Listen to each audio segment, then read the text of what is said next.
почитувана министерке Царовска, почитуван директоре Деспотовски, почитувани колеги, почитувани представници на компаниите и почитувани представници на медиумите, добре дојдовте на јавното презентирање на резултатите од повикот на Фондот за иновации и технолошки развој за доделување на финансиски средства преку иновацијски ваучери. Ја се извинувам, ама еве, согласно протоколи, мора и со маскиве да зборуваме, се надевам дека се слуша. Како што беше објавено во повикот, целта на иновацијските ваучери е да се поттикне соработката помеѓу предпријатијата и академските и научно-истражувачките установи во насока на спроведување иновацијски активности, со што предпријатијата ќе ја зголемат својата конкурентност.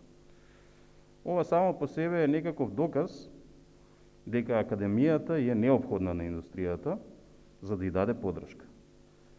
Но кога зборувам од позиција на професор, морам да истакнам дека таа поврзаност и подршка не е еднострана. И на нас академијата и на научно-истражувачките институции сериозно ни е потребна индустријата. Оваа врска е нераскинлива и секогаш мора да се негува доколку сакаме да имаме прогрес и напредок. Нема ништо поубаво од моментот кога светлината на денот ќе ја види вашето чедо. А тоа е производот на индустријата, односно иновацијата на професорот, истражувачот, студентот. Ние сме едно и секогаш така треба да бидеме перцепирани. Никаде во светот нема успешна индустрија без силна академска, научно-истражувачка заедница и обратно. Доколку не постои индустријата, нема да постои предизвикот за иновирање.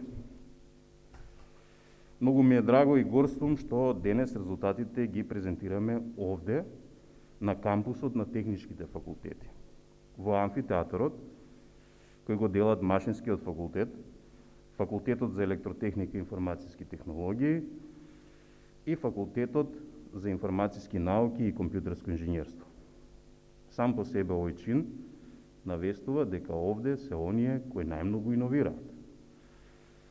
Дека овде се оние на кои им е отворен патот на соработка со индустријата. Но верувајте, не секогаш иновациите се во инженерските науки. Има многу простор за иновација и подобрување на сите процеси во сите науки, природно-математичките, медицинските науки и здравството, биотехничките, општествените, хуманистичките науки и во уметностите.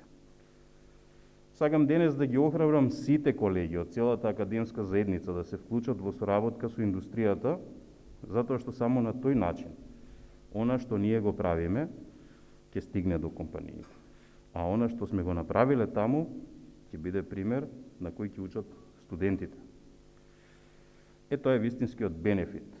Компаниите имаат решен проблем, ние имаме иновација, а студентите учат и од нас и од компаниите. Не може да има развој без да се има инвестиции.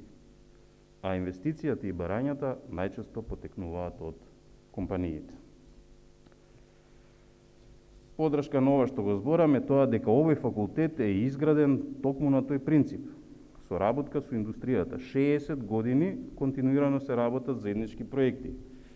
Се применуваат знаењата за решавање на проблеми во индустријата, а студентите учат на тие примери. Ние се усавршуваме како професори и пренесуваме подобри искуства на идните генерации. Низ годините, интензитетот на оваа соработка се менувал. Со падот на економијата, со падот на индустријата, за жал падна и соработката. Но, сепак денес не можете да најдете професор кој не соработувал со индустријата. Во овој момент за пофалба е што еве, државата прави повторен обид да ја зајакне врската помеѓу академијата и индустријата токму преку овој повик. Нашите досегашни искуства со соработка со Фондот за иновации и технолошки развој се исклучително позитивни. Има многу реализирани проекти, Има многу професори кои учествувале како евалуатори на проектите. Има многу професори кои учествувале како консултанти, и тоа за двете страни, и за фондот, и за компаниите. А има и готов производ, од кој дел од работите се направени заедно со нашите студенти. Уште еднаш јавно сакам да искажам мојата благодарност кон државата и секако кон фондот, за тоа што академската заедница ја препознаа како сериозна алка во ланецот на развојот на државата и што смогнаа сили да обезбедат финансиски средства за поддршка на соработката помеѓу нас и индустријата.